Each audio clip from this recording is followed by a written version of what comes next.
Hello, and welcome to our weekly ICT4D conference podcast. My name is Sonja Ritzel from CRS, and I'm interviewing experts for you to talk about digital development trends, innovations, and good practice. Welcome to our podcast series on digital diversity, equity, and inclusion. It's impossible to address digital diversity without talking about connectivity and ensuring that no one is left behind in our increasingly connected world. Therefore, it's my pleasure today to speak with Claire Sibthorpe. She is the head of Connected Society at GSMA. Claire, thank you so much for joining us. Thank you so much for having me. Could you please briefly explain your role at GSMA and also including your recent report on the state of mobile internet connectivity, and particularly around the importance of mobile internet in people's daily lives during the pandemic? Sure. So I actually had three programs at GSMA, Connected Society, which focuses on digital inclusion for the underserved in low and middle income countries, Connected Women, which focuses on digital and financial inclusion for women specifically, and Assistive Tech, which focus on digital inclusion for people with disabilities. So we essentially look at how can we ensure that really underserved communities in Africa and Asia are digitally included with a specific focus on rural women and people with disabilities. And as you mentioned, we have an annual report that we put out called the State of Mobile Internet Connectivity, which really looks at, what is the state of play in terms of people's access and use, and what are the barriers, and how does this change over time? As you mentioned, COVID has really highlighted the importance of mobile and mobile internet for citizens. I mean, the mobile is the primary way that people access the internet, and is proving a really vital tool in terms of sharing information about the pandemic, keeping in touch with friends and family, supporting livelihoods, and enabling remote access to services like health and education, which are really just so important this time.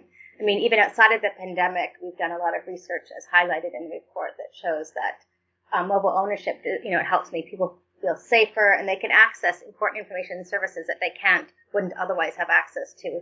So I think the COVID pandemic has really heightened the importance, particularly with lockdowns, et cetera. So it's just a really critical tool for people right now. Thank you, Claire. That's an excellent introduction.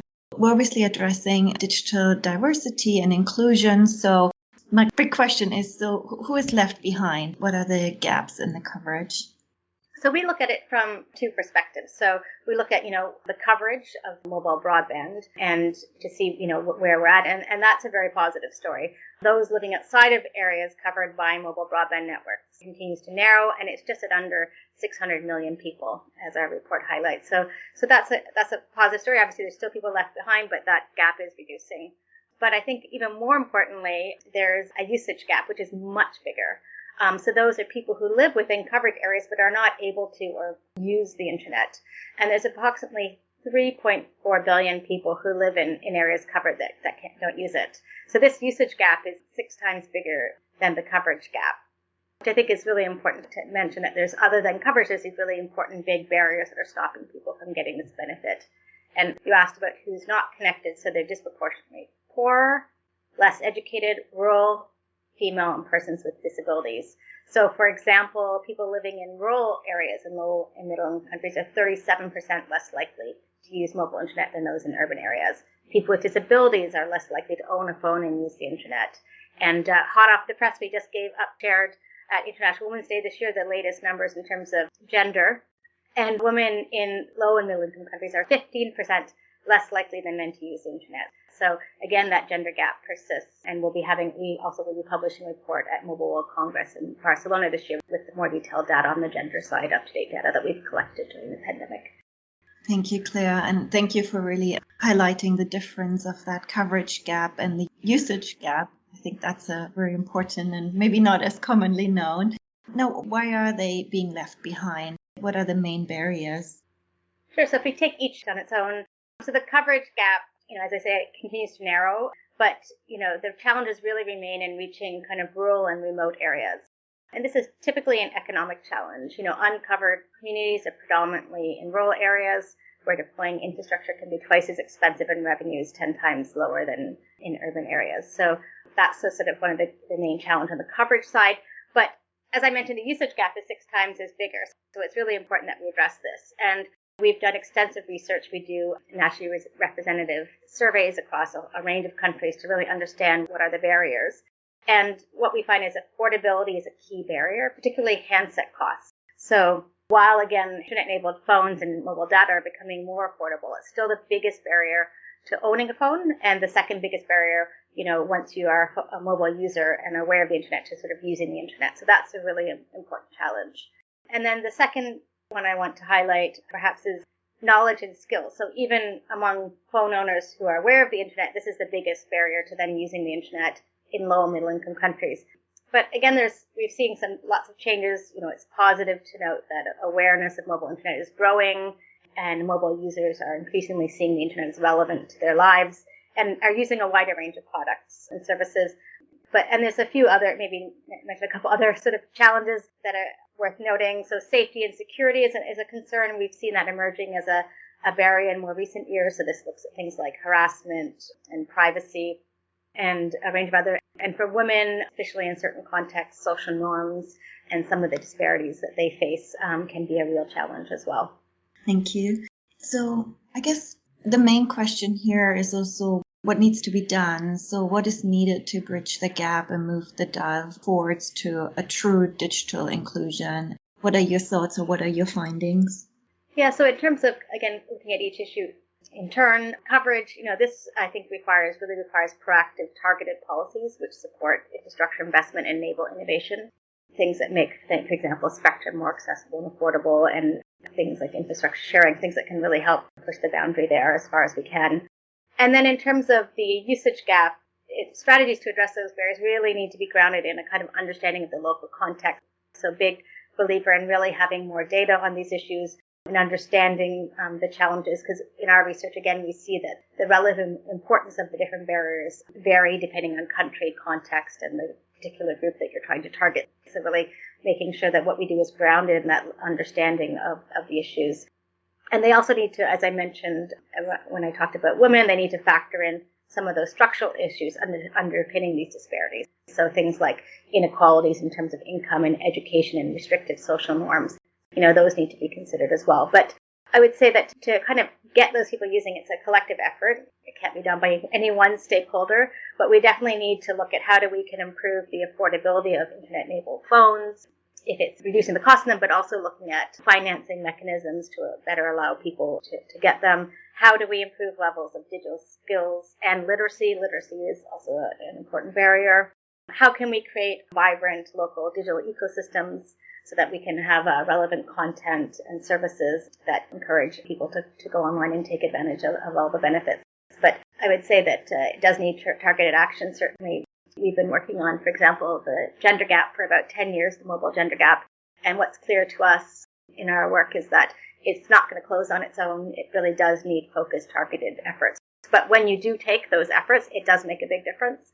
So it is possible to address some of these disparities and inequalities, but it does require some focused attention.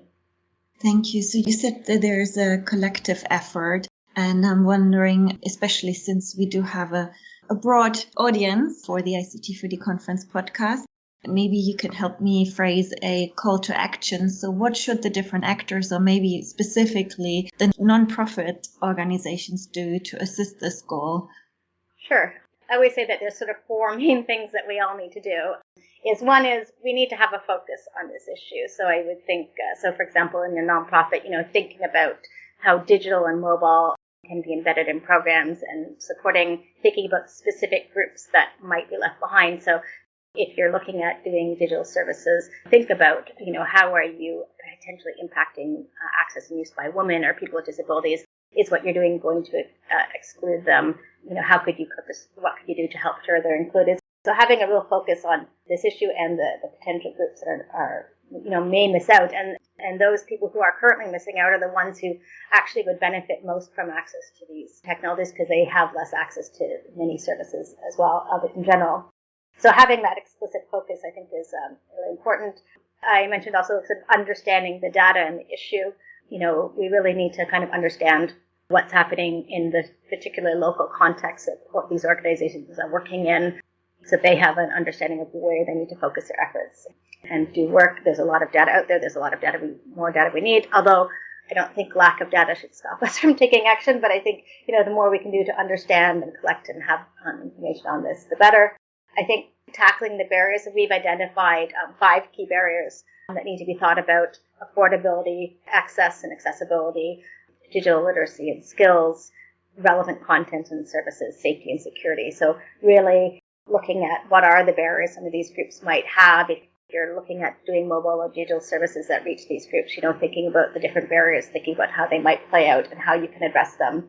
And then I think, so as a first one, having a focus, second, understanding the issue, third, looking at the barriers, and fourth, I would say, is this collaboration between stakeholders. So I think, again, some of the not-for-profits, for example, partnering with private sector, partnering with government, seeing how you can collaborate with different stakeholders to try and address these. Thank you. Yeah, you said that data is key, definitely, to make the right decisions, and particularly based for specific region or the specific situation and community. It always comes back down to a very user-centered design or user-centered decisions. And awareness, of course. So I know GSMA is very good in creating awareness, particularly with all the reports and all the information you publish every year. And you also mentioned earlier that particularly the mobile data gap is something you've seen over the last 10 years. So maybe kind of like looking into the future, what do you think the future holds? What are the next steps or actions, particularly for your department at GSMA? I think we're going to continue to make sure that those who are currently underserved are getting served, and seeing how we can make sure that we're not exacerbating existing inequalities and really trying to focus on those underserved so that they can benefit. I would say that one of the things, so first of all, looking at, as I mentioned, there's this usage gap, continue to have a focus on gender equality, disability inclusion are really important for us. We're very lucky in that I mentioned these sort of consumer surveys, these surveys in these countries. We've been doing them for quite a number of years, and we were able to collect the data, including during the pandemic. So we can now use that data to see the impact of COVID, and we'll be continue to produce, for example, our annual mobile gender gap report, our annual state of the mobile industry report. And because we're able to do this each year and then also have a number of years of data, we're going to be able to see the impact of COVID, which I think is really important, to see how it is changing people's adoption use, how it is affecting the barriers, particularly those who are most vulnerable, most underserved, who are not just most vulnerable, underserved in terms of digital and mobile access, but are generally, bearing some of the impact of COVID. So I think one of the things that we're going to be looking at is really trying to, and sharing and making available is how has COVID changed this dynamic? How is it changing what we need to prioritize, what we can do?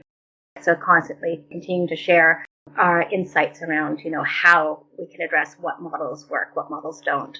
So I say a continued focus on reaching the underserved, really looking at how COVID is playing out, and then seeing how we can have some practical and useful insights and data that we can make available to all stakeholders who are trying to tackle this issue.